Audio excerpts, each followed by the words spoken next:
ਸਤਿ ਸ਼੍ਰੀ ਅਕਾਲ ਜੀ, ਮੈਂ ਹਾਂ ਪੁਨੀਤ। ਤੁਸੀਂ ਦੇਖ ਰਹੇ ਹੋ ਦ ਬੈਨੀਪਾਲ ਸ਼ੋ। ਤੁਸੀਂ ਸੋਚ ਰਹੇ ਹੋਗੇ ਦ ਬੈਨੀਪਾਲ ਸ਼ੋ ਦੇ ਵਿੱਚ ਪੁਨੀਤ ਕੌਰ ਕੀ ਕਰ ਰਹੀ ਹੈਗੀ ਆ, ਪਰ ਤੁਹਾਨੂੰ ਦੱਸ ਦਈਏ ਕਿ ਜਿਵੇਂ ਬੈਨੀਪਾਲ ਸਾਹਿਬ ਜਿਹੜੇ ਨੇ ਉਹ ਆਏ ਹੋਏ ਨੇ ਭਾਰਤ 'ਚ, ਇੰਡੀਆ।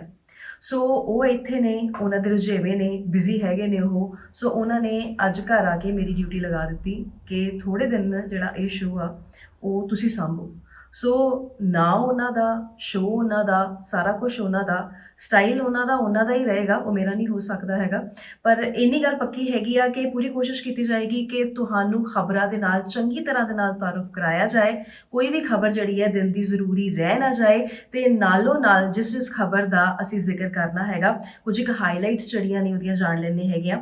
ਸਾਰੀਆਂ ਖਬਰਾਂ ਦੀ ਹਾਈਲਾਈਟਸ ਨਹੀਂ ਦੇਵਾਂਗੀ ਕਿਉਂਕਿ ਹੌਲੀ ਹੌਲੀ ਮੈਨੂੰ ਵੀ ਵਕਤ ਲੱਗੇਗਾ ਨਾ ਸ਼ੋਅ ਦਾ ਪੈਟਰਨ ਸਮਝਣ ਲੱਗਿਆ। ਪਰ ਹਾਂ, ਖਬਰ ਕੋਈ ਮਿਸ ਨਹੀਂ ਹੋਏਗੀ, ਇਸ ਗੱਲ ਦੀ ਗਾਰੰਟੀ ਜਿਹੜੀ ਹੈ ਉਹ ਤੁਹਾਨੂੰ ਮੈਂ ਦੇਣੀ ਹੈਗੀ ਆ। ਸੋ ਜਿਹੜੀ ਪਹਿਲੀ ਗੱਲ ਅੱਜ ਦਿਨ ਦੀ ਜਿਹੜੀ ਸਭ ਤੋਂ ਵੱਡੀ ਗੱਲ ਜਿਹੜੀ ਰਹੀ ਹੈਗੀ ਆ, ਉਹ ਹੈਗੀ ਆ ਕਿ ਜਿਹੜਾ ਨਕੋਦਰ ਕੱਪੜਾ ਵਪਾਰੀ ਦਾ ਜਿਹੜਾ ਟਿੰਮੀ ਚਾਵਲਾ ਦਾ ਕਤਲ ਹੋਇਆ ਸੀ, ਉਹ ਸੋਲਵ ਕਰ ਲਿਆ ਗਿਆ। ਦਾਵਾ ਕੀਤਾ ਗਿਆ ਕਿ ਉਸ ਨੂੰ ਸੋਲਵ ਕਰ ਲਿਆ ਗਿਆ। ਉਹ ਸੋਲਵ ਕਿਸ ਤਰ੍ਹਾਂ ਕੀਤਾ ਗਿਆ ਕਿ ਸਾਰੇ ਕਹਿੰਦੇ ਰਹੇ ਕਿ ਲਾਰੈਂਸ ਬਿਸ਼ਨੋਈ ਨੇ ਕਰਾਇਆ, ਲਾਰੈਂਸ ਬਿਸ਼ਨੋਈ ਨੇ ਉਹ ਕਰਾਇਆ। ਹਾਲਾਂਕਿ ਲਾਰੈਂਸ ਬਿਸ਼ਨੋਈ ਦੀ ਹਿਮਾਇਤ ਨਹੀਂ ਕਰ ਰਹੇ, ਗੈਂਗਸਟਰ ਨੇ ਤੇ ਗੈਂਗਸਟਰਾਂ ਨਾਲ ਗੈਂਗਸਟਰਾਂ ਵਰਗਾ ਹੀ ਵਤੀਰਾ ਹੋਣਾ ਚਾਹੀਦਾ ਹੈਗਾ। ਪਰ ਇਹ ਮਾਮਲਾ ਜਿਹੜਾ ਹੈ ਕੁਝ ਹੋਰ ਨਿਕਲਿਆ। ਇਹ ਪਤਾ ਲੱਗਿਆ ਕਿ ਜਿਹੜੇ ਕੋਈ ਗੁਆਂਢੀ ਹੈਗੇ ਸੀ, ਯਾਨੀ ਨਕੋਦਰ ਦੇ ਹੀ ਸੀ, ਉਹ ਹੁਣ ਅਮਰੀਕਾ ਜਾ ਕੇ ਸੈਟਲ ਹੈਗੇ ਨੇ। ਉਸ ਦੇ ਕਹਿਣ ਤੇ ਇਹ ਕਤਲ ਜਿਹੜਾ ਹੈ ਕੀਤਾ ਗਿਆ, ਤੇ ਉਹ ਜਿਹੜੇ 3 ਸੁਪਾਰੀ ਕਿਲਰਸ ਹੈਗੇ ਸੀਗੇ ਉਹਨਾਂ ਦੀ ਅੱਜ ਜਿਹੜੀ ਹੈ ਉਹ ਗ੍ਰਿਫਤਾਰੀ ਦੱਸੀ ਗਈ ਹੈਗੀ ਆ ਕਿ ਗ੍ਰਿਫਤਾਰੀ ਜਿਹੜੀ ਹੈ ਉਹਨਾਂ ਦੀ ਹੋ ਗਈ ਹੈਗੀ ਆ। ਦੂਜੀ ਖਬਰ ਜਿਹੜੀ ਕਿ ਅਸੀਂ ਤੁਹਾਨੂੰ ਦੱਸਾਂਗੇ ਉਹ ਇਹ ਹੈਗੀ ਆ ਕਿ ਮੂਸੇਵਾਲਾ ਮਰਡਰ ਕੇਸ ਦੇ ਵਿੱਚ ਜਿਹੜਾ ਸਾਰਾ ਕੁਝ ਨਿਕਲ ਕੇ ਸਾਹਮਣੇ ਆ ਰਿਹਾ ਹੈ। ਇੱਕ ਅਪਡੇਟ ਤੁਹਾਨੂੰ ਇਸ ਸ਼ੋਅ ਦੇ ਵਿੱਚ ਵੀ ਮਿਲ ਰਹੀ ਹੈਗੀ ਆ। ਪਰ ਨਾਲੋਂ ਨਾਲ ਇੱਕ ਵੱਡੀ ਖਬਰ ਅਜੇ ਆਈ, ਉਹ ਇਹ ਆਈ ਕਿ ਜਿਹੜੇ ਅਫਸਰ ਮੂਸੇਵਾਲਾ ਕਤਲकांड ਦੀ ਜਾਂਚ ਕਰ ਰਹੇ ਨੇ, ਖਤਰਾ ਜਿਹੜਾ ਹੈ ਉਹਨਾਂ ਤੇ ਵੀ ਬਣ ਗਿਆ ਤੇ ਉਹਨਾਂ ਨੂੰ ਜਿਹੜੀ ਵਾਈਸ ਸਿਕਿਉਰਿਟੀ ਜਿਹੜੀ ਹੈ ਉਹ ਦੇ ਦਿੱਤੀ ਗਈ ਹੈ। ਇੱਕ ਇਹ ਖਬਰ ਹੋ ਗਈ। ਤੀਜੀ ਖਬਰ ਜਿਹੜੀ ਤੁਹਾਨੂੰ ਮੈਂ ਦੱਸਣ ਵਾਲੀ ਆ ਉਹ ਇਹ ਵਾਲੀ ਦੱਸਣ ਵਾਲੀ ਆ ਕਿ ਜਿਵੇਂ ਅਸੀਂ ਕਹਿ ਲੈਂਦੇ ਆ, ਬਹੁਤ ਵਾਰ ਇਦਾਂ ਹੋ ਜਾਂਦਾ ਹੈਗਾ ਕਿ ਲੜਾਈਆਂ ਸਿਆਸਤਾਂ ਜਿਹੜੀਆਂ ਨੇ ਉਹ ਮੁੱਦੇ ਦੀ ਭਾਲ ਵਿੱਚ ਹੁੰਦੀਆਂ ਨੇ, ਤੇ ਉਹ ਜਿਹੜਾ ਮੁੱਦਾ ਹੈਗਾ ਉਹ ਲੱਭ ਗਿਆ ਹੈਗਾ। ਉਹ ਕਿਹੜਾ ਮੁੱਦਾ ਹੈਗਾ? ਚੰਡੀਗੜ੍ਹ ਦੇ ਜਿਹੜੇ ਐਸਐਸਪੀ ਸਨ, ਜਿਹੜੇ ਚਾਲ ਸਾਹਿਬ ਸਨ, ਉਹਨਾਂ ਦੀ ਜਦੋਂ ਤੋਂ ਉਹਨਾਂ ਨੂੰ ਵਾਪਸ ਪੰਜਾਬ ਬੁਲਾਇਆ ਗਿਆ ਜਾਂ ਉਹਨਾਂ ਨੂੰ ਭੇਜਿਆ ਗਿਆ, ਬੁਲਾਇਆ ਗਿਆ ਜਾਂ ਭੇਜਿਆ ਗਿਆ, ਕਹਾਣੀ ਇਹ ਹੈਗੀ ਆ, ਮਤਲਬ ਕੁਐਸਚਨ ਮਾਰਕ ਇਸੇ ਤੇ ਹੈਗਾ। ਇਸ ਤੇ ਵਿਵਾਦ ਜਿਹੜਾ ਹੈ ਛਿੜ ਗਿਆ। ਮਤਲਬ ਹੁਣ ਭਗਵੰਤ ਮਾਨ ਸਾਹਿਬ ਤੇ ਗਵਰਨਰ ਸਾਹਿਬ ਜਿਹੜੇ ਨੇ ਉਹ ਚਿੱਠੀ ਜਿਹੜੇ ਆ ਹੋਈ ਜਾਂਦੇ ਹੈਗੇ ਆ, ਤੇ ਜਦੋਂ ਚਿੱਠੀ ਹੋਈ ਜਾ ਰਹੇ ਹੈਗੇ ਆ, ਅਜਿਹੇ ਵਿੱਚ ਹੋਰ ਵੀ ਪ੍ਰਤੀਕਿਰਿਆਵਾਂ ਜਿਹੜੀਆਂ ਨੇ ਉਹ ਆ ਰਹੀਆਂ ਹੈਗੀਆਂ ਨੇ। ਉਹ ਕਹਿੰਦੇ ਆ ਵੀ ਤੁਸੀਂ ਜਾਣਬੁੱਝ ਕੇ ਜਿਹੜਾ ਹੈ ਸਾਡਾ ਪੰਜਾਬ ਵਾਲਾ ਬੰਦਾ ਜਿਹੜਾ ਉਹ ਚੰਡੀਗੜ੍ਹ ਤੋਂ ਤੁਸੀਂ ਕੱਢਤਾ ਕਿਉਂਕਿ ਕੇਂਦਰ ਦਾ ਕੰਟਰੋਲ ਜਿਹੜਾ ਹੈ ਉਹ ਪੂਰੀ ਤਰ੍ਹਾਂ ਚਾਹੀਦਾ ਹੈਗਾ। ਸੋ ਅਜਿਹੇ ਵਿੱਚ ਇਹ ਵਾਲਾ ਮਾਮਲਾ ਬੜਾ ਭਖਿਆ ਹੋਇਆ ਹੈਗਾ। ਸਾਰੀਆਂ ਖਬਰਾਂ ਤੁਹਾਨੂੰ ਮੈਂ ਪਹਿਲਾਂ ਵੀ ਕਿਹਾ ਸੀ ਨਹੀਂ ਦੱਸਾਂਗੀ, ਕੁਝ ਸਸਪੈਂਸ ਵੀ ਰਹਿਣ ਦੇਵਾਂਗੇ। ਚੌਥੀ ਖਬਰ ਜਿਹੜੀ ਕਿ ਤੁਹਾਨੂੰ ਮੈਂ ਐਂਡ ਤੇ ਦੱਸਾਂਗੀ, ਉਹ ਤੁਸੀਂ ਇੱਕ ਵੀਡੀਓ ਵਾਇਰਲ ਹੋਈ ਦੇਖੀ ਸੀ ਨਾ, ਜਿਸ 'ਚ ਲਾੜੀ ਜਿਹੜੀ ਆ ਹੱਥ ਛੁਡਾਉਂਦੀ ਹੈਗੀ ਆ। ਹਾਲਾਂਕਿ ਵੀਡੀਓ ਵਾਇਰਲ ਕਰਨਾ ਉਹ ਬਿਲਕੁਲ ਸਹੀ ਨਹੀਂ ਸੀ ਹੈਗਾ। ਮਤਲਬ ਇੱਦਾਂ ਕਿਸੇ ਦਾ ਆਪਣਾ ਕੋਈ ਜ਼ਾਤੀ ਝਗੜਾ ਹੋਵੇ ਤੇ ਉਹ ਵਾਇਰਲ ਹੋ ਜਾਏ, ਚੰਗੀ ਗੱਲ ਨਹੀਂ ਸੀ ਹੈਗੀ। ਪਰ ਜੇ ਵਾਇਰਲ ਹੋ ਵੀ ਗਈ ਤੇ ਹੁਣ ਲਾੜੇ ਵੱਲੋਂ ਪ੍ਰਤੀਕਰਮ ਨਿਕਲ ਕੇ ਸਾਹਮਣੇ ਆਇਆ ਕਿ ਲਾੜੀ ਨੇ ਅਜਿਹਾ ਕਿਉਂ ਕੀਤਾ। ਸੋ ਹੁਣ ਜਿਹੜੀ ਹੈ ਕੀ ਗੱਲਬਾਤ ਬਣ ਰਹੀ ਹੈਗੀ ਆ, ਜਾਂਦੇ ਥੋੜੀ ਰਿਸ਼ਤਿਆਂ ਦੀ ਵੀ ਗੱਲ ਕਰ ਲਾਂਗੇ। ਸੋ ਸ਼ੁਰੂ ਕਰਦੇ ਹਾਂ ਦ ਬੈਨੀਪਾਲ ਸ਼ੋ। 7 ਦਸੰਬਰ ਦੀ ਹੀ ਅਜੇ ਗੱਲ ਹੈ, ਕੁਝ ਦਿਨਾਂ ਦੀ ਪਹਿਲਾਂ ਦੀ ਗੱਲ ਹੈਗੀ ਆ, ਜਦੋਂ ਨਕੋਦਰ ਦੇ ਇੱਕ ਕੱਪੜਾ ਵਪਾਰੀ ਟਿੰਮੀ ਚਾਵਲਾ ਦਾ ਕਤਲ ਹੋ ਜਾਂਦਾ ਹੈਗਾ। ਉਸਦੇ ਗਨਮੈਨ ਨੂੰ ਵੀ ਗੋਲੀਆਂ ਵੱਜਦੀਆਂ ਨੇ, ਉਸਦੀ ਵੀ ਮੌਤ ਹੋ ਜਾਂਦੀ ਹੈਗੀ ਆ। ਟਿੰਮੀ ਦਾ ਤੇ ਉਸੇ ਵਕਤ ਜਿਹੜਾ ਹੈ ਔਨ ਦ ਸਪੌਟ ਉਹ ਦਮ ਤੋੜ ਦਿੰਦਾ, ਪਰ ਗਨਮੈਨ ਦੇ ਬਾਰੇ ਲੱਗਦਾ ਹੈ ਕਿ ਉਹ ਬਚ ਜਾਏਗਾ, ਪਰ ਉਹ ਬਚਦਾ ਨਹੀਂ, ਉਸਦੀ ਵੀ ਮੌਤ ਹੋ ਜਾਂਦੀ ਹੈ। ਇਸ ਤੋਂ ਬਾਅਦ ਪੁਲਿਸ ਨਿਕਲਦੀ ਹੈ ਆਪਣਾ ਕੰਮ ਕਰਨ ਦੇ ਲਈ। ਫਿਰ ਉਸ ਤੋਂ ਬਾਅਦ ਜ਼ਿੰਮੇਵਾਰੀਆਂ ਲਈਆਂ ਜਾਂਦੀਆਂ ਨੇ, ਵੱਖ-ਵੱਖ ਵਾਲਸ ਦੇ ਉੱਤੇ, ਸੋਸ਼ਲ ਮੀਡੀਆ ਵਾਲਸ ਦੇ ਉੱਤੇ ਜ਼ਿੰਮੇਵਾਰੀਆਂ ਲਈ ਜਾਂਦੀਆਂ ਨੇ ਕਿ ਲਾਰੈਂਸ ਬਿਸ਼ਨੋਈ ਗੈਂਗ ਦੇ ਬੰਦੇ ਨੇ ਇਹ ਕੰਮ ਕਰਾਇਆ ਹੈਗਾ, ਅਸੀਂ ਇਹ ਕੰਮ ਕਰਾਇਆ ਹੈਗਾ। ਉਹਨਾਂ ਨੂੰ ਬੜਾ ਵਧੀਆ ਲੱਗਦਾ ਹੈਗਾ ਜਦੋਂ ਕਿਸੇ ਦਾ ਵੀ ਕਤਲ ਹੋਏ ਤੇ ਫਟਾਫਟ ਆਪਾਂ ਪਹਿਲਾਂ ਜ਼ਿੰਮੇਵਾਰੀ ਲੈ ਲਈਏ ਕਿ ਕਿਤੇ ਕੋਈ ਹੋਰ ਗੈਂਗ ਨਾ ਲੈ ਲੇ, ਕਿਉਂਕਿ ਦਹਿਸ਼ਤ ਦਾ ਮਾਹੌਲ ਕ੍ਰੀਏਟ ਕਰਨ ਦੇ ਲਈ ਅੱਜ ਕੱਲ੍ਹ ਸੋਸ਼ਲ ਮੀਡੀਆ ਜਿਹੜਾ ਹੈ ਉਸ ਤੋਂ ਵਧੀਆ ਤੇ ਘੈਂਟ ਚੀਜ਼ ਜਿਹੜੀ ਆ ਹੋਰ ਹੋ ਹੀ ਨਹੀਂ ਸਕਦੀ ਹੈਗੀ। ਸੋ ਜ਼ਿੰਮੇਵਾਰੀ ਜਿਹੜੀ ਹੈ ਲੈ ਲਈ ਜਾਂਦੀ ਹੈਗੀ ਆ, ਤੇ ਮੀਡੀਆ ਵਾਲੇ ਵੀ ਚੁੱਪ ਕਰਕੇ ਬਹਿ ਜਾਂਦੇ ਹੈਗੇ ਆ। ਸਾਰੇ ਆਪਾਂ ਚੁੱਪ ਕਰਕੇ ਬਹਿ ਜਾਂਦੇ ਆ ਵੀ ਜ਼ਿੰਮੇਵਾਰੀ ਤੇ ਲੈ ਲਈ ਹੈਗੀ। ਹੁਣ ਪੁਲਿਸ ਨੇ ਜਦੋਂ ਫੜਨਾ ਹੈਗਾ, ਅਗਲੀ ਵਾਰ ਜਦੋਂ ਫੜੇ ਜਾਣਗੇ ਅਸੀਂ ਤੁਹਾਨੂੰ ਖਬਰ ਵੀ ਵਿਖਾ ਦਾਂਗੇ। ਪਰ ਗੱਲ ਇੱਥੇ ਆਉਂਦੀ ਆ ਕਿ ਲਾਰੈਂਸ ਤਾਂ ਹੈ ਹੀ ਨਹੀਂ। ਲਾਰੈਂਸ ਤਾਂ ਕਿਤੇ ਨਜ਼ਰ ਹੀ ਨਹੀਂ ਆਉਂਦਾ। ਹਾਂ, ਅੰਤਰਰਾਸ਼ਟਰੀ ਕੁਝ ਕੌਮਾਂਤਰੀ ਗੈਂਗਸਟਰਸ ਨੇ ਜਿਨ੍ਹਾਂ ਨਾਲ ਕਿ ਨਾਮ ਜੁੜਿਆ ਹੋਇਆ ਆਇਆ ਹੈਗਾ, ਤੇ ਖਬਰ ਇਹ ਸਾਹਮਣੇ ਆਈ ਹੈਗੀ ਆ ਕਿ ਜਿਹੜੇ 3 ਗੈਂਗਸਟਰਸ ਨੂੰ ਪੁਲਿਸ ਨੇ ਗ੍ਰਿਫਤਾਰ ਕੀਤਾ ਹੈਗਾ। ਫਿਲੌਰ ਪੁਲਿਸ ਨੇ ਉਹਨਾਂ ਦੀ ਗ੍ਰਿਫਤਾਰੀ ਜਿਹੜੀ ਆ ਉਹ ਕਰ ਲਈ ਹੈਗੀ ਆ, ਤੇ ਜਿਹੜੀ ਇਹਨਾਂ ਦੀ ਗ੍ਰਿਫਤਾਰੀ ਕੀਤੀ ਹੈਗੀ ਆ, ਜਿਹੜਾ ਇਹਨਾਂ ਨੂੰ ਗ੍ਰਿਫਤਾਰ ਕੀਤਾ ਹੈਗਾ, ਇਹਨਾਂ ਤੋਂ ਇਹ ਪਤਾ ਲੱਗਿਆ ਹੈਗਾ ਕਿ ਇਹ ਜਿਹੜਾ ਗੈਂਗਸਟਰ, ਮੇਨ ਗੈਂਗਸਟਰ ਜਿਹੜਾ ਮੁੱਖ ਦੋਸ਼ੀ ਆ, ਉਹ ਜਿਹੜਾ ਬਾਹਰ ਬੈਠਿਆ ਹੋਇਆ, ਯਾਨੀ ਅਬਰੋਡ ਦੇ ਵਿੱਚ ਉਹ ਬੈਠਿਆ ਹੋਇਆ, ਉਹ ਭਾਰਤ 'ਚ ਹੈ ਹੀ ਨਹੀਂ। ਤੇ ਉਹ ਜਿਹੜਾ ਮੇਨ ਬੰਦਾ ਹੈਗਾ ਉਹ ਨਕੋਦਰ 'ਚ ਹੀ ਰਹਿੰਦਾ ਸੀ। ਸੋ ਕੋਈ ਹੋ ਸਕਦਾ ਹੈ ਕਿ ਨਿੱਜੀ ਰੰਜਿਸ਼ ਹੋਵੇ ਜਾਂ ਕੋਈ ਹੋਰ ਗੱਲਬਾਤ ਹੋਵੇ, ਕਿਉਂਕਿ ਫਿਰੌਤੀ ਦੀ ਗੱਲ ਤੇ ਆਈ ਸੀ ਸਾਹਮਣੇ ਕਿ ਫਿਰੌਤੀ ਜਿਹੜੀ ਹੈ ਮੰਗੀ ਗਈ ਸੀ। ਇਹ ਕੁਝ ਕਾਲ ਡਿਟੇਲਸ ਵੀ ਸਾਹਮਣੇ ਆਈਆਂ ਸਨ, ਆਡੀਓ ਵੀ ਸਾਹਮਣੇ ਆਈ ਸੀ ਕਿ ਫਿਰੌਤੀ ਜਿਹੜੀ ਹੈ, ਫਿਰੌਤੀ ਤਾਂ ਮੰਗੀ ਗਈ ਹੈ ਤੇ ਰਕਮ ਨਹੀਂ ਦਿੱਤੀ ਤੇ ਫਿਰ ਕਤਲ ਕਰ ਦਿੱਤਾ ਗਿਆ। ਗੱਲ ਸਿਰਫ ਫਿਰੌਤੀ ਦੀ ਸੀ ਜਾਂ ਫਿਰ ਰੰਜਿਸ਼ ਨਾਲ ਵੀ ਜੁੜੀ ਹੋਈ ਸੀ, ਇਸ ਚੀਜ਼ ਦਾ ਜਿਹੜੀ ਹੈ ਹੁਣ ਪਤਾ ਪੁਲਿਸ ਲਗਾਏਗੀ, ਕਿਉਂਕਿ ਹੁਣ ਗ੍ਰਿਫਤਾਰੀਆਂ ਜਿਹੜੀਆਂ ਹੋਈਆਂ ਨੇ, ਦਾਵਾ ਕੀਤਾ ਜਾ ਰਿਹਾ ਹੈ ਕਿ ਉਸ ਮੁਤਲਕ ਜਿਹੜੀਆਂ ਨੇ ਗ੍ਰਿਫਤਾਰੀਆਂ ਹੋਈਆਂ ਨੇ। ਹੁਣ ਅੱਗੇ ਹੋਰ ਕੀ ਕੁਝ ਨਿਕਲ ਕੇ ਸਾਹਮਣੇ ਆਉਂਦਾ ਹੈ, ਉਸ ਦੇ ਬਾਰੇ ਇਸ ਸ਼ੋਅ ਦੇ ਵਿੱਚ ਤੁਹਾਨੂੰ ਅਪਡੇਟ ਜਿਹੜੀ ਹੈ ਉਹ ਮਿਲਦੀ ਰਹੇਗੀ। ਹੁਣ ਅਗਲੀ ਖਬਰ ਜਿਹੜੀ ਹੈਗੀ ਆ, ਇਹ ਸਿੱਧੂ ਮੂਸੇਵਾਲਾ ਮਰਡਰ ਕੇਸ ਨਾਲ ਤਾਲੁਕ ਰੱਖਦੀ ਹੋਈ ਹੈਗੀ ਆ। ਨਹੀਂ, ਕੋਈ ਨਹੀਂ ਫੜਿਆ ਗਿਆ ਹੋਰ, ਕਿਉਂਕਿ ਵੱਖਰੇ ਵੱਖਰੇ ਇੰਨੇ ਕੁ ਲੋਕ ਫੜੇ ਜਾ ਰਹੇ ਨੇ, ਧਰ ਪਕੜਾਂ ਹੋ ਰਹੀਆਂ ਨੇ ਤੇ ਇੰਨੀਆਂ ਪਰਤਾਂ ਦਰ ਪਰਤਾਂ ਜਿਹੜੀਆਂ ਨੇ ਨਾਲ ਜੁੜਦੀਆਂ ਜਾ ਰਹੀਆਂ ਨੇ ਕਿ ਹੁਣ ਬੰਦਿਆਂ ਦੇ ਨਾਂ ਚੇਤੇ ਰਹਿਣੇ ਬੰਦ ਹੋ ਗਏ ਨੇ ਕਿ ਕਿਤਨੂੰ ਕਿੱਥੋਂ ਫੜਿਆ ਸੀ। ਪਰ ਹਾਂ, ਇਸ ਮਤਲਬ ਇੱਕ ਬਹੁਤ ਵੱਡੀ ਖਬਰ ਨਿਕਲ ਕੇ ਸਾਹਮਣੇ ਆਈ ਹੈ, ਤੇ ਉਹ ਇਹ ਖਬਰ ਸਾਹਮਣੇ ਆਈ ਹੈਗੀ ਆ ਕਿ ਸਿੱਧੂ ਮੂਸੇਵਾਲਾ ਕਤਲकांड ਨੂੰ ਜਿਹੜੇ ਡੀਲ ਕਰ ਰਹੇ ਨੇ, ਜਿਹੜੇ ਇਹ ਕੇਸ ਸੋਲਵ ਕਰਨ ਦੀ ਕੋਸ਼ਿਸ਼ ਕਰ ਰਹੇ ਨੇ, ਜਿਹੜਾ ਕੜੀਆਂ ਨੂੰ ਮਿਲਾਉਣ ਦੀ ਕੋਸ਼ਿਸ਼ ਕਰ ਰਹੇ ਨੇ, ਯਾਨੀ ਕਿ ਜਿਹੜੇ ਜਾਂਚ ਕਰ ਰਹੇ ਨੇ ਅਫਸਰ, ਵੱਡੇ ਵੱਡੇ ਅਫਸਰ, ਦਿੱਲੀ ਪੁਲਿਸ ਦੇ ਅਫਸਰ ਜਿਹੜੇ ਜਾਂਚ ਕਰ ਰਹੇ ਨੇ, ਹੁਣ ਉਹਨਾਂ ਦੀ ਜਾਨ ਨੂੰ ਖਤਰਾ ਦੱਸਿਆ ਜਾ ਰਿਹਾ ਹੈਗਾ। ਅਜਿਹੀ ਇਨਪੁਟ ਆਈ ਹੈ ਕਿ ਉਹਨਾਂ ਦੀ ਜਾਨ ਨੂੰ ਖਤਰਾ ਹੈਗਾ, ਉਹਨਾਂ ਤੇ ਹਮਲਾ ਹੋ ਸਕਦਾ, ਤਾਂ ਕਰਕੇ ਉਹਨਾਂ ਨੂੰ ਸਿਕਿਉਰਿਟੀ ਜਿਹੜੀ ਹੈ, ਵਾਈਸ ਸਿਕਿਉਰਿਟੀ ਦਿੱਤੀ ਗਈ ਹੈ। ਹੁਣ ਕਿਹਨੂੰ ਕਿਹਨੂੰ ਦਿੱਤੀ ਗਈ ਹੈ ਵਾਈਸ ਸਿਕਿਉਰਿਟੀ? ਵਾਈਸ ਸਿਕਿਉਰਿਟੀ ਦਿੱਤੀ ਗਈ ਹੈ ਡੀਸੀਪੀ ਨੂੰ, ਦਿੱਲੀ ਪੁਲਿਸ ਦੇ ਸਪੈਸ਼ਲ ਸੈੱਲ ਦੇ, ਫਿਰ ਐਚਜੀਐਸ ਧਾਲੀਵਾਲ ਨੂੰ ਦਿੱਤੀ ਗਈ ਹੈ ਜਿਹੜੇ ਕਿ ਸੀਪੀ ਹੈਗੇ ਨੇ, ਤੇ ਦਿੱਲੀ ਪੁਲਿਸ ਦੇ। ਤੇ ਜਦੋਂ ਆਪਾਂ ਗੱਲ ਕਰਦੇ ਹੈਗੇ ਆ ਵਾਈਸ ਸਿਕਿਉਰਿਟੀ ਦੀ, ਸਿਕਿਉਰਿਟੀ ਵਧਾਉਣ ਦੀ, ਤਾਂ ਇੱਥੇ ਜਦੋਂ ਪੁਲਿਸ ਦੀ ਸਿਕਿਉਰਿਟੀ ਵਧਾਉਣੀ ਪੈ ਜਾਂਦੀ ਹੈ ਤੇ ਮਾਮਲਾ ਜਿਹੜਾ ਹੈ ਇੱਥੇ ਗੱਲ ਕਰਨੀ ਬਣਦੀ ਹੈਗੀ ਆ। ਹੁਣ ਐਚਜੀਐਸ ਧਾਲੀਵਾਲ ਨੇ ਬਹੁਤ ਕੁਝ ਜਿਹੜਾ ਹੈ ਇਸ ਕੇਸ ਦੇ ਵਿੱਚ ਸੋਲਵ ਕੀਤਾ, ਅਸੀਂ ਇਗਨੋਰ ਨਹੀਂ ਕਰ ਸਕਦੇ। ਭਾਵੇਂ ਦੀਪਕ ਟੀਨੂ ਨੂੰ ਫੜਨਾ ਹੋਵੇ, ਫਿਰ ਪ੍ਰਿਯਵਰਤ ਫੌਜੀ ਨੂੰ ਫੜਨਾ ਹੋਵੇ, ਜਿਹਨੂੰ ਜਦੋਂ ਕੋਈ ਨਹੀਂ ਫੜ ਪਾ ਰਿਹਾ ਸੀ, ਕਿੱਥੇ ਕਿੱਥੇ ਜਾ ਕੇ ਦਾਅਵੇ ਕੀਤੇ ਗਏ ਕਿ ਵੀ ਆਪਾਂ ਇਹਨਾਂ ਨੂੰ ਫੜ ਕੇ ਲੈ ਕੇ ਆਏ ਹਾਂ। ਸੋ ਇਹ ਸਿਕਿਉਰਿਟੀ ਦੇਣਾ ਬਣਦਾ ਵੀ ਹੈਗਾ, ਕਿਉਂਕਿ ਇਹ ਉਹ ਆਫਿਸਰਸ ਨੇ ਵੀ ਜਿਨ੍ਹਾਂ ਦਾ ਕੰਮ ਦੇਖ ਕੇ ਸਾਨੂੰ ਲੱਗਦਾ ਹੈ ਕਿ ਵੀ ਕਾਨੂੰਨ ਜਿਹੜਾ ਹੈ ਉਹ ਹੈਗਾ ਤੇ ਸਾਨੂੰ ਜਿਹੜਾ ਇਨਸਾਫ ਹੈ ਉਹ ਮਿਲੇਗਾ। ਸੋ ਅਜਿਹੇ ਵਿੱਚ ਵਾਈਸ ਸਿਕਿਉਰਿਟੀ ਜਿਹੜੀ ਹੈ ਉਹ ਦਿੱਤੀ ਗਈ ਹੈਗੀ ਆ, ਤੇ ਨਾਲੋਂ ਨਾਲ ਜਦੋਂ ਇਹ ਇਨਪੁਟ ਆਉਂਦੀ ਆ, ਇਹ ਥ੍ਰੈਟ ਆਉਂਦੀ ਆ, ਤੇ ਕਾਫੀ ਜ਼ਿਆਦਾ ਸਟਰਕਚਰਲ ਚੇਂਜਸ ਜਿਹੜੇ ਨੇ ਉਹ ਪੁਲਿਸ ਦੇ ਵਿੱਚ ਕੀਤੇ ਜਾ ਰਹੇ ਨੇ। ਅਜਿਹੀ ਖਬਰ ਸੂਤਰਾਂ ਦੇ ਹਵਾਲੇ ਤੋਂ ਆਉਂਦੀ ਹੈਗੀ ਆ। ਖੈਰ, ਇੰਨੀ ਗੱਲ ਜ਼ਰੂਰ ਹੈਗੀ ਆ ਕਿ ਸਿਕਿਉਰਿਟੀ ਵਧਾ ਦਿੱਤੀ ਗਈ ਹੈ, ਪੁਲਿਸ ਆਪਣਾ ਧਿਆਨ ਰੱਖਣਾ ਜਾਣਦੀ ਹੈਗੀ ਆ, ਤੇ ਨਾਲੋਂ ਨਾਲ ਜਿਸ ਤਰ੍ਹਾਂ ਦੀਆਂ ਕੜੀਆਂ ਜੁੜ ਰਹੀਆਂ ਨੇ ਇਸ ਕੇਸ ਦੇ ਵਿੱਚ, ਭਾਵੇਂ ਮਨਕੀਰਤ ਔਲਖ ਹੋ ਗਿਆ ਜਾਂ ਹੋਰ ਨਾਂ ਜਿਹੜੇ ਨੇ, ਜਦੋਂ ਜਿਸ ਤਰ੍ਹਾਂ ਦੀਆਂ ਕੜੀਆਂ ਅੱਗੇ ਅੱਗੇ ਜੁੜ ਰਹੀਆਂ ਨੇ, ਸੰਮਨ ਜਾਰੀ ਕੀਤੇ ਜਾ ਰਹੇ ਨੇ, ਬੱਬੂ ਮਾਨ ਨੂੰ ਕੀਤੇ ਜਾ ਰਹੇ ਨੇ ਇਸ ਕੇਸ ਦੇ ਵਿੱਚ, ਤੇ ਬਹੁਤ ਵੱਡਾ ਕੁਝ ਹੋ ਵੀ ਰਿਹਾ ਹੈਗਾ। ਪਰ ਜਿਹੜਾ ਖਤਰਾ ਹੈ ਉਹ ਕਿਸ ਤੋਂ ਪਨਪਿਆ ਹੈਗਾ ਇਹ ਵੀ ਜ਼ਰੂਰ ਦੱਸਾਂਗੇ, ਕਿਉਂਕਿ ਇੱਕ ਖਬਰ ਤੇ ਬਹੁਤਾ ਟਾਈਮ ਤਾਂ ਦੇ ਨਹੀਂ ਸਕਦੇ ਹੈਗੇ, ਪਰ ਜਾਂਦੇ ਜਾਂਦੇ ਇਹ ਤੁਹਾਨੂੰ ਜ਼ਰੂਰ ਦੱਸਦਾ ਕਿ ਖਤਰਾ ਜਿਹੜਾ ਹੈ ਉਹ ਕਿਸ ਤੋਂ ਦੱਸਿਆ ਜਾ ਰਿਹਾ ਹੈ। ਲਾਰੈਂਸ ਬਿਸ਼ਨੋਈ ਤੋਂ ਇਹ ਖਤਰਾ ਦੱਸਿਆ ਜਾ ਰਿਹਾ ਹੈਗਾ। ਲਾਰੈਂਸ ਬਿਸ਼ਨੋਈ ਤੇ ਉਸ ਵਰਗੇ ਕਈ ਗੈਂਗਸਟਰਸ ਤੋਂ ਇਹ ਖਤਰਾ ਜਿਹੜਾ ਹੈ ਉਹ ਦੱਸਿਆ ਜਾ ਰਿਹਾ ਹੈਗਾ। ਸੋ ਅਜਿਹੇ ਵਿੱਚ ਤੁਹਾਨੂੰ ਦੱਸ ਦਈਏ ਕਿ ਸਿਕਿਉਰਿਟੀ ਦੇ ਦਿੱਤੀ ਗਈ ਹੈ, ਸੋ ਘਬਰਾਉਣ ਦੀ ਲੋੜ ਨਹੀਂ। ਚੰਡੀਗੜ੍ਹ ਦੇ ਐਸਐਸਪੀ ਰਹੇ ਕੁਲਦੀਪ ਚਹਿਲ ਨੂੰ ਹਟਾਉਣ ਦਾ ਮੁੱਦਾ ਜਿਹੜਾ ਹੈ ਉਹ ਬੇਹੱਦ ਚਹਿਲ ਪਹਿਲ ਵਿੱਚ ਹੈਗਾ। ਸੋ ਚਹਿਲ ਸਾਹਿਬ ਦਾ ਮੁੱਦਾ ਚਹਿਲ ਪਹਿਲ ਵਿੱਚ ਹੈਗਾ, ਉਹ ਤਾਂ ਕਰਕੇ ਹੈਗਾ ਕਿਉਂਕਿ ਇਸ ਨੂੰ ਕਿਸ ਨੋਟ ਤੇ ਦੇਖਿਆ ਜਾ ਰਿਹਾ ਹੈ? ਇਸ ਨੂੰ ਇਸ ਨੋਟ ਤੇ ਦੇਖਿਆ ਜਾ ਰਿਹਾ ਹੈ ਕਿ ਪੰਜਾਬ ਕੈਡਰ ਦਾ ਬੰਦਾ ਜਿਹੜਾ ਹੈ ਉਹ ਚੰਡੀਗੜ੍ਹ ਤੋਂ ਹਟਾਇਆ ਜਾਣਾ, ਇਸ ਦਾ ਮਤਲਬ ਕੇਂਦਰ ਦਾ ਸਿੱਧਾ ਦਖਲ। ਉਹ ਚਾਹੁੰਦੇ ਨਹੀਂ ਕਿ ਕੋਈ ਜਿਹੜਾ ਪੰਜਾਬ ਕੈਡਰ ਦਾ ਬੰਦਾ ਜਿਹੜਾ ਹੈ ਉਹ ਚੰਡੀਗੜ੍ਹ ਵਿੱਚ ਆ ਕੇ ਬੈਠੇ। ਸੋ ਸੀਐਮ ਭਗਵੰਤ ਮਾਨ ਇਸ ਤੇ ਆਪਣੀ ਨਾਰਾਜ਼ਗੀ ਜਿਹੜੀ ਹੈ ਉਹ ਬੇਹੱਦ ਜਤਾ ਚੁੱਕੇ ਨੇ। ਮਤਲਬ ਚਿੱਠੀ ਜਿਹੜਾ ਆ ਉਹ ਹੋਇਆ ਜਾ ਰਿਹਾ ਹੈਗਾ, ਗਵਰਨਰ ਸਾਹਿਬ ਨੂੰ ਚਿੱਠੀ ਜਿਹੜੀ ਹੈ ਉਹ ਲਿਖੀ ਜਾ ਚੁੱਕੀ ਹੈਗੀ ਆ। ਹੁਣ ਫਿਰ ਗਵਰਨਰ ਸਾਹਿਬ ਨੇ ਚਿੱਠੀ ਦਾ ਜਵਾਬ ਦਿੱਤਾ ਹੈਗਾ। ਗਵਰਨਰ ਸਾਹਿਬ ਨੇ ਚਿੱਠੀ ਦਾ ਜਵਾਬ ਇਹ ਦਿੱਤਾ ਹੈਗਾ ਕਿ ਜੀ ਤੁਹਾਨੂੰ इस ਲੈਟਰ ਦੇ ਕੰਟੈਂਟ ਬੇਸ ਤੇ ਜਿਹੜਾ ਹੈ ਉਹ ਧਿਆਨ ਦੇਣਾ ਚਾਹੀਦਾ ਹੈਗਾ ਵੀ ਤੁਸੀਂ ਕੀ ਲਿਖ ਰਹੇ ਹੈਗੇ ਹੋ, ਇਸੇ ਧਿਆਨ ਦੇ ਦਿੱਤਾ ਜਾਣਾ ਚਾਹੀਦਾ ਹੈਗਾ ਵੀ ਇਹ ਗਵਰਨਰ ਸਾਹਿਬ ਦਾ ਕਹਿਣਾ ਹੈਗਾ।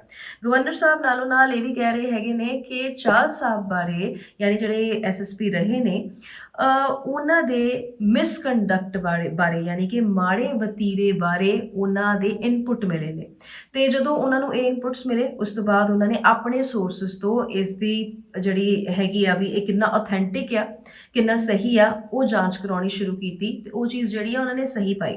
ਫਿਰ ਉਸ ਤੋਂ ਬਾਅਦ 28 ਨਵੰਬਰ 2022 ਨੂੰ ਉਹਨਾਂ ਨੇ ਇਸ ਬਾਬਤ ਜਿਹੜਾ ਹੈ ਚੀਫ ਸੈਕਟਰੀ ਨੂੰ ਕਿਹਾ ਕਿ ਬਈ ਇਹਨਾਂ ਨੂੰ ਜਿਹੜਾ ਹੈ ਇੱਥੋਂ ਚੰਡੀਗੜ੍ਹ ਤੋਂ ਹਟਾਇਆ ਜਾਏ।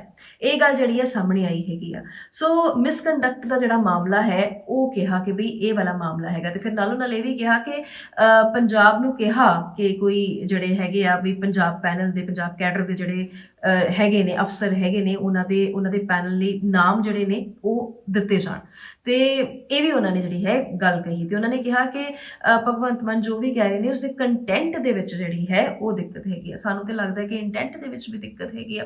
ਦੇਖੋ ਪਹਿਲੀ ਵਾਰੀ ਜਿਹਾ ਹੋਇਆ ਜਦੋਂ ਇਸ ਤਰ੍ਹਾਂ ਕੋਈ ਐਸਐਸਪੀ ਇਦਾਂ ਚੰਡੀਗੜ੍ਹ ਦੇ ਵਿੱਚ ਹੋਵੇ ਪੰਜਾਬ ਕੈਡਰ ਦਾ ਹੋਵੇ ਤੇ 10 ਮਹੀਨੇ ਦੇ ਵਿੱਚ ਵਕਤ ਤੋਂ ਪਹਿਲਾਂ ਉਹਨੂੰ ਰਿਲੀਵ ਕਰ ਦਿੱਤਾ ਹੋਵੇ। ਦਾਲ 'ਚ ਜੇ ਕੁਝ ਕਾਲਾ ਹੈਗਾ ਤਾਂ ਫਿਰ ਨਜ਼ਰ ਤੇ ਆ ਹੀ ਜਾਂਦਾ ਹੈਗਾ ਨਾ। ਹੁਣ ਪੀਲੀ ਦਾਲ ਦੇ ਵਿੱਚ ਜਦੋਂ ਕੁਝ ਕਾਲਾ ਕਾਲਾ ਤਰਦਾ ਹੁੰਦਾ ਹੈ ਨਜ਼ਰ ਨਾ ਆਵੇ ਇਦਾਂ ਤੇ ਹੋ ਹੀ ਨਹੀਂ ਸਕਦਾ ਹੈਗਾ। ਹਾਲਾਂਕਿ ਜਿਹੜੇ ਲੋਕ ਇਹ ਕਹਿੰਦੇ ਹੁੰਦੇ ਅੱਜ ਕੱਲ੍ਹ ਕਿ ਦਾਲ ਹੀ ਪੂਰੀ ਕਾਲੀ ਹੈ ਉਹ ਕਾਲੀ ਅਜੇ ਹੋਈ ਨਹੀਂ, ਕਾਲੀ ਅਜੇ ਹੋਣ ਵਾਲੀ ਹੈਗੀ ਕਿਉਂਕਿ ਰੋਜ਼ ਪ੍ਰਤੀਕਿਰਿਆਵਾਂ ਜਿਹੜੀਆਂ ਨੇ ਉਹ ਲਗਾਤਾਰ ਆ ਰਹੀਆਂ ਨੇ। ਹੁਣ ਸੁਖਬੀਰ ਸਿੰਘ ਬਾਦਲ ਵੀ ਇਸ ਤੇ ਬੋਲੇ ਹੈਗੇ ਨੇ, ਉਹਨਾਂ ਨੇ ਵੀ ਇਹੀ ਕਿਹਾ ਕਿ ਬਈ ਇਹ ਜੋ ਹੋ ਰਿਹਾ ਹੈਗਾ ਇਹ ਤੇ ਇਹਦੇ 'ਚ ਪੰਜਾਬ ਦੀ ਭੂਮਿਕਾ ਜਿਹੜੀ ਆ ਉਹ ਖਤਮ ਕਰਨਾ ਚਾਹੁੰਦੇ ਆ। ਸੋ ਵੱਖ-ਵੱਖ ਪ੍ਰਤੀਕਿਰਿਆਵਾਂ ਜਿਹੜੀਆਂ ਆ ਰਹੀਆਂ ਨੇ ਪਰ ਇਹ ਪੂਰਾ ਜਿਹੜਾ ਚੈਪਟਰ ਹੈਗਾ ਖਾਸ ਕਰਕੇ ਜਿਹੜਾ ਸੀਐਮ ਭਗਵੰਤ ਮਾਨ ਵਾਲਾ ਤੇ ਗਵਰਨਰ ਸਾਹਿਬ ਵਾਲਾ ਜਿਹੜਾ ਹੈਗਾ ਪ੍ਰੋਹਿਤ ਸਾਹਿਬ ਵਾਲਾ ਜਿਹੜਾ ਚੈਪਟਰ ਹੈਗਾ ਇਹ ਆਪਸ 'ਚ ਇੰਨੀ ਖਹਿਬਾਜ਼ੀ ਚੱਲ ਰਹੀ ਹੈਗੀ ਆ। ਫਿਰ ਦਿੱਲੀ ਯਾਦ ਆ ਜਾता है, दिल्ली याद आ जाता है, फिर वहाँ केजरीवाल साहब और वहाँ गवर्नर साहब एलजी साहब जो हैं वो याद आ जाते हैं। सो दिल्ली मॉडल पंजाब मॉडल ਬਹੁਤਾ ਜਿਹੜਾ ਹੈ ਉਹ ਫਰਕ ਰਹਿਣ ਨਹੀਂ ਦੇਣਾ ਹੈਗਾ। ਸੋ ਇੱਥੇ ਇਸ ਖਬਰ ਵਿੱਚ ਇੰਨਾ ਹੀ। ਅਗਲੀ ਖਬਰ ਦਾ ਰੁਖ ਕਰਦੇ ਹਾਂ, ਜਲੰਧਰ ਦਾ ਰੁਖ ਕਰਦੇ ਹਾਂ ਜਿੱਥੇ ਕਿ ਨਿਹੰਗ ਸਿੰਘਾਂ ਨੇ ਜਿਹੜੇ ਬੀੜੀ ਤਮਾਕੂ ਵਾਲੇ ਜਿਹੜਾ ਖੋਖਾ ਹੁੰਦਾ ਉਹਨੂੰ ਸਾੜ ਦਿੱਤਾ। ਪਹਿਲਾਂ ਕੁਰਸੀਆਂ ਮੇਜ਼ ਜਿਹੜੇ ਨੇ ਉਹ ਸਾੜੇ ਜਾ ਰਹੇ ਨੇ, ਫਿਰ ਉਸ ਤੋਂ ਬਾਅਦ ਹੁਣ ਇਹ ਤਮਾਕੂ ਦਾ ਖੋਖਾ ਜਿਹੜਾ ਹੈ ਉਹ ਸਾੜ ਦਿੱਤਾ। ਤੇ ਤੁਹਾਨੂੰ ਦੱਸ ਦਈਏ ਕਿ ਤਮਾਕੂ ਦਾ ਜਿਹੜੀ ਬੀੜੀ ਸਿਗਰਟ ਤਮਾਕੂ ਦਾ ਜਿਹੜਾ ਖੋਖਾ ਸੀ ਇਹ ਇੱਕ ਔਰਤ ਚਲਾਉਂਦੀ ਸੀ ਤੇ ਨਾਲ ਹੀ ਨਾਲ ਵੀਡੀਓ ਇੱਕ ਵਾਇਰਲ ਹੁੰਦੀ ਹੈ ਤੇ ਉਸ ਵੀਡੀਓ ਦੇ ਵਿੱਚ ਆ ਕਿਹਾ ਜਾਂਦਾ ਹੈਗਾ ਕਿ ਜੀ ਆ ਸਾਡੀ ਭੈਣ ਆ ਤੇ ਹੁਣ ਇਸ ਨੇ ਸਾਡੇ ਨਾਲ ਵਾਅਦਾ ਕੀਤਾ ਹੈ ਕਿ ਬੀੜੀ ਸਿਗਰਟ ਤਮਾਕੂ ਦਾ ਕੰਮ ਜਿਹੜਾ ਹੈ ਉਹ ਨਹੀਂ ਕਰੇਗੀ। ਹੁਣ ਅਗਲੇ ਦੀ ਰੋਜ਼ੀ ਰੋਟੀ ਆ ਉਹ ਕੀ ਵੇਚ ਰਹੀ ਆ ਇਹ ਹੁਣ ਵੱਖਰੇ ਵੱਖਰੇ ਪ੍ਰਤੀਕਰਮ ਜਿਹੜੇ ਨੇ ਇਸ ਤੇ ਆ ਸਕਦੇ ਹੈਗੇ ਨੇ। ਕੁਝ ਲੋਕ ਕਹਿਣਗੇ ਚੰਗਾ ਕੀਤਾ ਕਿਉਂਕਿ ਨਿਹੰਗ ਸਿੰਘ ਕਹਿ ਰਹੇ ਸੀਗੇ ਕਿ ਇਹ ਜਿਹੜਾ ਗੁਰੂ ਘਰ ਦੇ ਰਸਤੇ ਦੇ ਵਿੱਚ ਆਉਂਦਾ ਹੈਗਾ ਇਹ ਖੋਖਾ ਤੇ ਤਾਂ ਕਰਕੇ ਅਸੀਂ ਫੂਕ ਦਿੱਤਾ, ਇਸ ਨੂੰ ਸਾੜ ਦਿੱਤਾ। ਤੇ ਕੁਝ ਲੋਕ ਕਹਿਣਗੇ ਕਿ ਅਗਲੇ ਦੀ ਰੋਜ਼ੀ ਰੋਟੀ ਹੈਗੀ ਆ ਵੀ ਤੁਹਾਨੂੰ ਕੀ ਲੋੜ ਸੀ ਸਾੜਨ ਦੀ, ਕੋਈ ਹੋਰ ਕਾਰਵਾਈ ਹੋ ਜਾਂਦੀ, ਤੁਸੀਂ ਪਿਆਰ ਨਾਲ ਸਮਝਾ ਦਿੰਦੇ ਜਾਂ ਕੋਈ ਹੋਰ ਗੱਲ ਹੋ ਜਾਂਦੀ। ਪਰ ਨਿਹੰਗ ਸਿੰਘਾਂ ਨੇ ਕੀ ਕੀਤਾ ਕਿ ਉਹ ਤਲਵਾਰਾਂ ਲੈ ਕੇ ਉੱਥੇ ਪਹੁੰਚੇ, ਆਪਣੇ ਸ਼ਸਤਰ ਲੈ ਕੇ ਉੱਥੇ ਜਿਹੜੇ ਉਹ ਪਹੁੰਚੇ ਤੇ ਉਸ ਤੋਂ ਬਾਅਦ ਇਹ ਸਾਰਾ ਕੰਮ ਜਿਹੜਾ ਹੈ ਕਰਨਾ ਸ਼ੁਰੂ ਕਰ ਦਿੱਤਾ। ਬੇਸਿਕਲੀ ਦੱਸਿਆ ਜਾਂਦਾ ਹੈ ਕਿ ਉਹ ਔਰਤ ਜਿਹੜੀ ਹੈ ਉਹ ਡਰ ਗਈ। ਹੁਣ ਤੁਹਾਡੇ ਨਜ਼ਰੀਏ ਦੇ ਵਿੱਚ ਇਹ ਸਹੀ ਹੈ ਜਾਂ ਗਲਤ ਹੈ? ਜਲੰਧਰ ਦੇ ਵਿੱਚ ਜਦੋਂ ਉਹ ਮਕਾਨ ਦੇਖੀ ਦੇ ਨਾ ਜਿਹੜੇ ਢਏ ਹੋਏ ਨੇ, ਹਾਲਾਂਕਿ ਉਹ ਮਾਨਯੋਗ ਕੋਰਟ ਦਾ ਆਰਡਰ ਹੈਗਾ ਕਿਉਂਕਿ ਇੰਪਰੂਵਮੈਂਟ ਟਰਸਟ ਦੀ ਉਹ ਜਗ੍ਹਾ ਹੈਗੀ ਉਸ ਨੂੰ ਜਾਣੀ ਹੈਗੀ ਇੰਪਰੂਵਮੈਂਟ ਟਰਸਟ ਨੂੰ। ਜਦੋਂ ਮਕਾਨ ਦੇਖੀ ਦੇ ਹੈਗੇ ਆ ਮਲਬੇ ਦੇ ਵਿੱਚ ਲੋਕ ਬੈਠੇ ਹੋਏ ਨੇ, ਖਾਲਸਾ ਸਾਈਡ ਵਾਲੇ ਪਹੁੰਚ ਰਹੇ ਨੇ, ਬੱਚੇ ਰੋ ਰਹੇ ਨੇ, ਸਕੂਲ ਨਹੀਂ ਜਾ ਪਾ ਰਹੇ, ਬਜ਼ੁਰਗ ਜਿਹੜੇ ਨੇ ਇੰਨੀਆਂ ਠੰਡੀਆਂ ਰਾਤਾਂ ਕੱਟਣ ਨੂੰ ਮਜਬੂਰ ਹੈਗੇ ਨੇ, ਔਰਤਾਂ ਦਾ ਨਹਾਉਣਾ ਧੋਣਾ ਜਿਹੜਾ ਆ ਸਭ ਔਖਾ ਹੋਇਆ ਪਿਆ ਹੈਗਾ। ਉੱਥੇ ਨਜ਼ਰ ਜਿਹੜੀ ਆ ਉਹ ਜ਼ਿਆਦਾ ਜਾਂਦੀ ਹੈਗੀ ਆ, ਉੱਥੇ ਦਿਲ ਜਿਹੜਾ ਹੈ ਉਹ ਬਿਲਕੁਲ ਫੁੱਕ ਜਾਂਦਾ ਹੈਗਾ ਚੰਗੀ ਤਰ੍ਹਾਂ ਦੇ ਨਾਲ ਕਿ ਅਜਿਹੀਆਂ ਉਸਾਰੀਆਂ ਹੋਣ ਹੀ ਕਿਉਂ ਦਿੱਤੀਆਂ ਜਾਂਦੀਆਂ ਨੇ। ਜੇ 70 ਸਾਲਾਂ ਦੇ ਬਾਅਦ ਆਸ਼ੀਆਨੇ ਢਾਏ ਜਾਣੇ ਨੇ ਤੇ ਫਿਰ ਇਹ ਉਸਾਰੀਆਂ ਹੋਣ ਹੀ ਕਿਉਂ ਦਿੱਤੀਆਂ? ਬਿਜਲੀ ਦੇ ਬਿੱਲ ਬਕਾਇਦਾ ਉਹਨਾਂ ਦੇ ਆਉਂਦੇ ਨੇ, ਸਾਰਾ ਕੁਝ ਜਿਹੜਾ ਹੈ ਵੋਟਾਂ ਉਹਨਾਂ ਦੀਆਂ ਬਣੀਆਂ ਹੋਈਆਂ ਨੇ। ਜੇ ਇਨਕਰੋਚਡ ਏਰੀਆ ਤੇ ਹੈਗੇ ਨੇ ਫਿਰ ਇੰਨੀਆਂ ਸੁਵਿਧਾਵਾਂ ਤੇ ਸਹੂਲਤਾਂ ਦਿੱਤੀਆਂ ਹੀ ਕਿਉਂ? ਉਹ ਪਹਿਲਾਂ ਹੀ ਇੱਥੋਂ ਚਲੇ ਜਾਂਦੇ। ਪਰ ਹੁਣ ਇਹ ਸਾਰਾ ਜਿਹੜਾ ਮੰਜ਼ਰ ਹੈ ਉਹ ਵੀ ਜਲੰਧਰ ਦਾ ਮੰਜ਼ਰ ਹੈ। ਇੱਕ ਪਾਸੇ ਉਹ ਮੰਜ਼ਰ ਹੈ, ਇੱਕ ਪਾਸੇ ਆ ਖੋਖੇ ਸਾੜਨ ਵਾਲਾ ਮੰਜ਼ਰ ਹੈਗਾ। ਹੁਣ ਤੁਸੀਂ ਇਸ ਬਾਬਤ ਕੀ ਸੋਚਦੇ ਹੈਗੇ ਹੋ ਇਹ ਕਮੈਂਟ ਸੈਕਸ਼ਨ ਦੇ ਵਿੱਚ ਦੱਸਿਓ ਜ਼ਰੂਰ। ਇੱਕ ਬਹੁਤ ਹੀ ਸੋਹਣੀ ਤੇ ਖੂਬਸੂਰਤ ਖਬਰ ਜਿਹੜੀ ਹੈ ਤੁਹਾਡੇ ਵਾਸਤੇ ਲੈ ਕੇ ਆਏ ਹਾਂ। ਪਾਕਿਸਤਾਨ ਦੇ ਵਿੱਚ ਸਿੱਖਾਂ ਨੂੰ ਉਹਨਾਂ ਦੀ ਵੱਖਰੀ ਆਈਡੈਂਟੀਟੀ ਮਿਲ ਗਈ ਹੈਗੀ ਆ, ਯਾਨੀ ਕਿ ਸਿੱਖ ਕੌਮ ਨੂੰ ਆਪਣਾ ਵੱਖਰਾ ਅੱਡ ਦਰਜਾ ਜਿਹੜਾ ਹੈ ਉਹ ਮਿਲ ਗਿਆ ਹੈਗਾ। ਹੁਣ ਅਸਲ 'ਚ ਪਤਾ ਲੱਗ ਸਕੇਗਾ ਕਿ ਪਾਕਿਸਤਾਨ ਦੇ ਵਿੱਚ ਸਿੱਖਾਂ ਦੀ ਗਿਣਤੀ ਆਖਰ ਹੈ ਕਿ ਨਹੀਂ।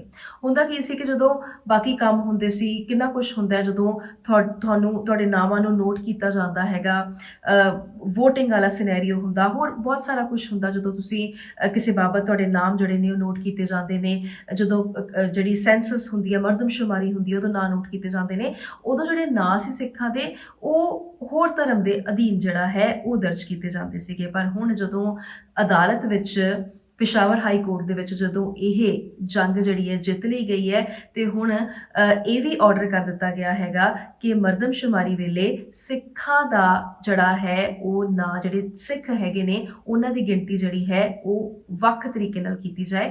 ਯਾਨੀ ਕਿ ਹੁਣ ਪਤਾ ਲੱਗੇਗਾ ਕਿ ਸਿੱਖਾਂ ਦੀ ਗਿਣਤੀ ਆਖਰ ਪਾਕਿਸਤਾਨ ਦੇ ਵਿੱਚ ਹੈ ਹੀ ਕਿ ਨਹੀਂ, ਕਿਉਂਕਿ ਜਿਹੜਾ ਰੀਅਲ ਡੇਟਾ ਨਿਕਲ ਕੇ ਤਾਂ ਸਾਹਮਣੇ ਆਉਂਦਾ ਹੀ ਨਹੀਂ ਹੈਗਾ ਤੇ ਹੁਣ ਸਿੱਖਾਂ ਦੀ ਆਈਡੈਂਟੀਟੀ ਜਿਹੜੀ ਹੈ ਸਾਹਮਣੇ ਆਏਗੀ। ਵੈਸੇ ਇਹ ਲੜਾਈ ਜਿਹੜੀ ਹੈ ਤੁਹਾਨੂੰ ਦੱਸ ਦਈਏ ਕਿ ਇਹ ਆਜ਼ਾਦੀ ਤੋਂ ਬਾਅਦ ਜਿਹੜੀ ਹੈ ਸ਼ੁਰੂ ਹੋ ਗਈ ਸੀ, ਪਰ ਫਿਰ 2017 ਦੇ ਵਿੱਚ, ਕਿਉਂਕਿ ਪਹਿਲਾਂ ਹਕੂਮਤਾਂ ਨੇ ਕੋਈ ਜ਼ਿਆਦਾ ਧਿਆਨ ਦਿੱਤਾ ਨਹੀਂ, ਪਰ 2017 ਦੇ ਵਿੱਚ ਇਹ 5 ਸਿੱਖਾਂ ਨੇ ਇਸ ਤੇ ਕੰਮ ਕਰਨਾ ਸ਼ੁਰੂ ਕੀਤਾ ਤੇ ਅੱਜ ਉਹਨਾਂ 5 ਸਿੱਖਾਂ ਦੀ ਫਤਿਹ ਹੋਈ ਹੈ ਤੇ ਨਾਲ ਨਾਲ ਬਾਕੀ ਸਿੱਖ ਕੌਮ ਦੀ ਵੀ ਜਿਹੜੀ ਹੈ ਉਹ ਜਿੱਤ ਹੋਈ ਹੈਗੀ ਆ।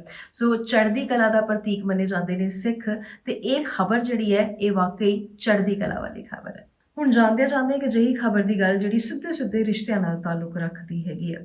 ਵੀਡੀਓ ਬੜੀ ਵਾਇਰਲ ਹੋ ਰਹੀ ਹੈ, ਸਾਰੇ ਬੜੇ ਹੱਸ ਕੇ ਦੇਖ ਰਹੇ ਹੈਗੇ ਆ, ਵੱਖ ਆਪਣੀਆਂ ਪ੍ਰਤੀਕਿਰਿਆਵਾਂ ਦੇ ਰਹੇ ਹੈਗੇ ਆ ਜਦੋਂ ਕੁੜੀ ਜਿਹੜੀ ਆ ਉਹ ਆਪਣੇ ਲਾੜੇ ਨੂੰ ਮਨਾ ਕਰ ਦਿੰਦੀ ਆ ਵੀ ਹੱਥ ਨਹੀਂ ਫੜਨਾ ਹੈਗਾ ਤੇ ਉੱਚੀ ਬੋਲਣਾ ਸ਼ੁਰੂ ਕਰ ਦਿੰਦੀ ਹੈ। ਸੋ ਅੱਜ ਇੱਕ ਪੱਤਰਕਾਰ ਵੱਲੋਂ ਗੱਲ ਕੀਤੀ ਗਈ ਲਾੜੇ ਦੇ ਨਾਲ ਕਿ ਆਖਰ ਮਾਜਰਾ ਜਿਹੜਾ ਹੈ ਕੀ ਰਿਹਾ। ਸੋ ਪੂਰੀ ਗੱਲਬਾਤ ਜਿਹੜੀ ਹੈ ਉਹ ਸੁਣੀ ਵੀ, ਅਸੀਂ ਦਿਖਾਈ ਵੀ, ਤੇ ਇਹ ਜਦੋਂ ਗੱਲਬਾਤ ਜਿਹੜੀ ਕੀਤੀ ਗਈ, ਜਦੋਂ ਪੁੱਛਿਆ ਗਿਆ ਲਾੜੇ ਨੂੰ ਵੀ ਕੀ ਚੱਕਰ ਆ, ਵੀ ਇਦਾਂ ਕਿਉਂ ਕੀਤਾ ਉਹਨੇ, ਵੀ ਆਪਣੇ ਘਰ ਵਾਲੇ ਦਾ ਹੱਥ ਹੀ ਫੜਨਾ ਸੀ, ਵੀ ਫਿਰ ਕੀ ਹੋ ਗਿਆ। ਹਾਲਾਂਕਿ ਭਾਰਤ 'ਚ ਡੈਮੋਕ੍ਰੇਸੀ ਹੈਗੀ ਆ, ਤੁਹਾਡੀ ਮਰਜ਼ੀ, ਤੁਸੀਂ ਹੱਥ ਫੜੋ ਜਾਂ ਨਾ ਫੜੋ, ਪਰ ਰਿਸ਼ਤੇ ਜਿਹੜੇ ਨੇ ਥੋੜਾ ਨਿੱਘ ਮੰਗਦੇ ਨੇ ਵੀ ਚੱਕਰ ਕੀ ਪੈ ਗਿਆ, ਕਿਉਂਕਿ ਕਮੈਂਟਸ ਦੇ ਵਿੱਚ ਕੁੜੀ ਨੂੰ ਸਾਰੇ ਗਲਤ ਕਹਿ ਰਹੇ ਨੇ ਤੇ ਉਹ ਮੁੰਡੇ ਨੇ ਕਿਹਾ ਕਿ ਇਹੀ ਗੱਲ ਹੋਈ ਸੀ ਬਈ ਵੀਡੀਓ ਦੇ ਵਿੱਚ ਤੁਹਾਨੂੰ ਸਾਫ਼ ਨਜ਼ਰ ਆ ਰਿਹਾ ਹੋਣਾ ਵੀ ਮੈਂ ਜਿਹੜਾ ਹੈ ਕੁਝ ਗਲਤ ਨਹੀਂ ਕੀਤਾ ਹੈਗਾ। ਕੁੜੀ ਦੀ ਭੈਣ ਨੇ ਹੀ ਕਿਹਾ ਸੀਗਾ ਕਿ ਇਸ ਦਾ ਹੱਥ ਜਿਹੜਾ ਹੈ ਉਹ ਫੜ ਲਓ ਗੁਰੂ ਘਰ ਦੇ ਬਾਹਰ। ਮੈਂ ਗੁਰੂ ਘਰ ਦੇ ਬਾਹਰ ਉਸ ਦਾ ਹੱਥ ਫੜਿਆ ਤੇ ਜਦੋਂ ਕੁੜੀ ਨੇ ਕਿਹਾ ਵੀ ਮੈਂ ਹੱਥ ਨਹੀਂ ਫੜਾਉਣਾ ਤੇ ਫਿਰ ਮਾਂ ਤੇ ਭੈਣ ਦੋਵੇਂ ਆ ਗਏ। ਉਹਨਾਂ ਨੇ ਕਿਹਾ ਕਿ ਚਲੋ ਇੱਥੇ ਹੱਥ ਨਾ ਫੜੋ, ਤੁਸੀਂ ਜਿਹੜਾ ਜਦੋਂ ਪੈਲੇਸ ਦੇ ਅੰਦਰ ਜਾਣਾ ਫਿਰ ਹੱਥ ਫੜ ਲਿਓ। ਫਿਰ ਉਹੀ ਗੱਲ ਹੋਈ, ਗੱਡੀ 'ਚ ਉਤਰਨ ਲੱਗੇ, ਪੈਲੇਸ ਆ ਗਿਆ, ਹੱਥ ਜਿਹੜਾ ਹੈ ਉਹ ਫੜਨ ਲੱਗੇ ਤੇ ਹੱਥ ਫੜਨ ਲੱਗਿਆ। ਫਿਰ ਕੁੜੀ ਨੇ ਰੌਲਾ ਪਾਉਣਾ ਸ਼ੁਰੂ ਕਰਤਾ, ਨਹੀਂ ਹੱਥ ਨਹੀਂ ਫੜਨਾ, ਕੋਈ ਜ਼ਰੂਰੀ ਨਹੀਂ ਹੁੰਦਾ ਹੈਗਾ। ਤੇ ਅਜਿਹੇ ਵਿੱਚ ਕੁੜੀ ਦੀ ਮਾਂ ਆ ਗਈ, ਭਰਾ ਆ ਗਿਆ, ਭਰਾ ਵਿਚਾਰਾ ਰੋਣਾ ਵੀ ਸ਼ੁਰੂ ਹੋ ਗਿਆ ਕਿ ਪਤਾ ਨਹੀਂ ਇੱਥੇ ਕੀ ਹੋ ਗਿਆ ਹੈਗਾ, ਵਿਆਹ ਹੋਣਾ ਨਹੀਂ ਹੋਣਾ। ਤੇ ਅਜਿਹੇ ਵਿੱਚ ਇਹ ਉਹ ਗੱਲਾਂ ਜਿਹੜੀਆਂ ਮੁੰਡੇ ਨੇ ਦੱਸੀਆਂ ਹੈਗੀਆਂ, ਫੋਨ ਦੇ ਉੱਤੇ ਮੁੰਡੇ ਨੇ ਦੱਸੀਆਂ। ਤੇ ਫਿਰ ਉਸ ਤੋਂ ਬਾਅਦ ਉਹ ਮੁੰਡਾ ਜਿਹੜਾ ਆ ਉਹ ਕਹਿੰਦਾ ਅੱਗੇ ਕਿ ਭਰਾ ਜਿਹੜਾ ਹੈ ਉਹ ਰੋਣਾ ਸ਼ੁਰੂ ਹੋ ਗਿਆ ਤੇ ਫਿਰ ਕਹਿੰਦੇ ਮੇਰੀ ਮੰਮੀ ਅੱਗੇ ਆਈ। ਮੇਰੀ ਮੰਮੀ ਨੇ ਇੰਨੀ ਗੱਲ ਕਹਿ ਦਿੱਤੀ ਕਿ ਜੇ ਆਪਣੇ ਲਾੜੇ ਦਾ ਹੱਥ ਨਹੀਂ ਫੜਨਾ ਹੈਗਾ ਤੇ ਫਿਰ ਕਿਹਦਾ ਹੱਥ ਫੜਨਾ ਹੈਗਾ। ਇਹ ਗੱਲ ਜਿਹੜੀ ਹੈ ਕਹਿ ਦਿੱਤੀ। ਕਹਿੰਦੇ ਮੇਰੀ ਮੰਮੀ ਨੇ ਇਦਾਂ ਕਰਕੇ ਜਿਹੜਾ ਮੂੰਹ ਘੁਮਾਇਆ ਤੇ ਮੇਰੀ ਮੰਮੀ ਦਾ ਉਹ ਕੁੜੀ ਨੇ ਯਾਨੀ ਲਾੜੀ ਨੇ ਜੂੜਾ ਫੜ ਲਿਆ। ਕਹਿੰਦੇ ਮੇਰੀ ਮੰਮੀ ਉੱਥੇ ਬੇਹੋਸ਼ ਹੋ ਗਈ ਤੇ ਮੈਂ ਹਸਪੀਟਲ ਲੈ ਗਿਆ।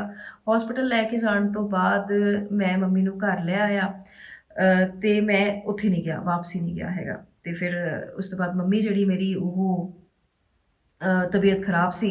ਕਹਿੰਦੇ ਫਿਰ ਮੈਨੂੰ ਥਾਣੇ ਤੋਂ ਮੁਨਸ਼ੀ ਦਾ ਫੋਨ ਆਇਆ, ਕੁੜੀ ਵਾਲੇ ਉੱਥੇ ਪਹੁੰਚੇ ਹੋਏ ਸੀਗੇ, ਉਹਨਾਂ ਨੇ ਆਪਣੇ ਆਪ ਦੀ ਗੱਲ ਦੱਸੀ, ਮੈਨੂੰ ਬੁਲਾਇਆ ਤੇ ਮੁੰਡਾ ਕਹਿੰਦਾ ਮੈਂ ਕਹਿਤਾ ਵੀ ਮੇਰੀ ਮੰਮੀ ਦੀ ਤਬੀਅਤ ਠੀਕ ਨਹੀਂ ਹੈਗੀ ਤੇ ਮੈਂ ਅਜੇ ਨਹੀਂ ਆ ਸਕਦਾ ਹੈਗਾ। ਸੋ ਅਜੇ ਵਿੱਚ ਕਹਿੰਦੇ ਹੁਣ ਅੱਗੇ ਕੀ ਗੱਲ ਸੈਟਲ ਹੋਈ ਆ, ਉਹ ਕਹਿੰਦੇ ਕੁੜੀ ਨੂੰ ਭੇਜ ਦਾਂਗੇ, ਸਮਝਾ ਦਾਂਗੇ, ਇੱਦਾਂ ਕਰਕੇ ਗੱਲ ਜਿਹੜੀ ਉਹ ਚੱਲ ਰਹੀ ਹੈਗੀ ਆ। ਤੇ ਹਾਂ, ਇਹ ਮੁੰਡੇ ਨੇ ਇਹ ਵੀ ਮੰਨਿਆ ਵੀ ਉਹਨਾਂ ਨੇ ਦਾਜ ਵੀ ਲਿਆ ਸੀ ਤੇ ਇਹ ਵੀ ਮੰਨਿਆ ਕਿ ਦਾਜ ਜਿਹੜਾ ਹੈ ਹੁਣ ਵਾਪਸ ਵੀ ਕਰਤਾ ਹੈਗਾ। ਹੁਣ ਅੱਗੇ ਕਹਾਣੀ ਕਿੱਥੇ ਜਾਂਦੀ ਹੈ ਤੁਹਾਨੂੰ ਦੱਸਾਂਗੇ ਤੇ ਕੋਸ਼ਿਸ਼ ਕਰਾਂਗੇ। ਮੁੰਡੇ ਵੱਲੋਂ ਗੱਲ ਜਿਹੜੀ ਹੈ ਸਾਹਮਣੇ ਆ ਗਈ ਹੈ, ਕੁੜੀ ਦੀ ਵੀ ਗੱਲ ਜਿਹੜੀ ਹੈ ਸੁਣਨੀ ਜ਼ਰੂਰੀ ਹੈ ਵੀ ਕੁੜੀ ਕੀ ਕਹਿ ਰਹੀ ਹੈ। ਹੁਣ ਅਗਲੀ ਵਾਰੀ ਕੋਸ਼ਿਸ਼ ਕਰਾਂਗੇ ਕਿ ਕੁੜੀ ਦੀ ਗੱਲ ਜਿਹੜੀ ਹੈ, ਜੇ ਸਾਡੀ ਗੱਲ ਹੋ ਪਾਈ, ਕੋਸ਼ਿਸ਼ ਕਰਾਂਗੇ ਕਿ ਕਿਉਂਕਿ ਅੱਜ ਅਸੀਂ ਕੋਸ਼ਿਸ਼ ਕੀਤੀ ਗੱਲ ਹੋ ਨਹੀਂ ਪਾਈ, ਕੋਸ਼ਿਸ਼ ਕਰਾਂਗੇ ਕਿ ਕੁੜੀ ਨਾਲ ਵੀ ਗੱਲ ਹੋ ਸਕੇ, ਗੱਲ ਦੱਸੀਏ। ਹੁਣ ਇਹ ਹਾਲਾਂਕਿ ਇਹ ਘਰੇਲੂ ਗੱਲ ਹੈਗੀ ਆ, ਹੈ ਨਾ, ਅਸੀਂ ਇੱਥੇ ਕਿਉਂ ਕਰ ਰਹੇ ਹੈਗੇ ਆ। ਰਿਸ਼ਤਿਆਂ ਦੀ ਗੱਲ ਕਰਨੀ ਬਹੁਤ ਜ਼ਿਆਦਾ ਜ਼ਰੂਰੀ ਹੁੰਦੀ ਆ। ਕੁੜੀ ਦੇ ਅੰਦਰ ਅਜਿਹਾ ਕੀ ਭਰਿਆ ਹੋਏਗਾ ਕਿ ਉਹਨੂੰ ਅਜਿਹਾ ਕਰਨਾ ਪੈ ਗਿਆ, ਜਾਂ ਫਿਰ ਕੋਈ ਹੋਰ ਗੱਲ ਹੈਗੀ ਅੰਦਰ ਦੀ ਜਿਹੜੀ ਕਿ ਸਾਨੂੰ ਪਤਾ ਨਹੀਂ। ਹਰ ਕਿਸੇ ਦੇ ਰਿਸ਼ਤੇ ਜਿਹੜੇ ਨੇ ਉਹ ਨਿੱਜੀ ਹੁੰਦੇ ਨੇ ਤੇ ਜਦੋਂ ਆਪਾਂ ਇਹਨਾਂ ਰਿਸ਼ਤਿਆਂ ਦੀ ਗੱਲ ਕਰਦੇ ਹੈਗੇ ਆ ਤੇ ਬੜੀ ਹੀ ਸੈਂਸਿਟਿਵਿਟੀ ਦੇ ਨਾਲ, ਕੋਮਲਤਾ ਦੇ ਨਾਲ ਇਹਨਾਂ ਨੂੰ ਡੀਲ ਕਰਨਾ ਚਾਹੀਦਾ ਹੈਗਾ।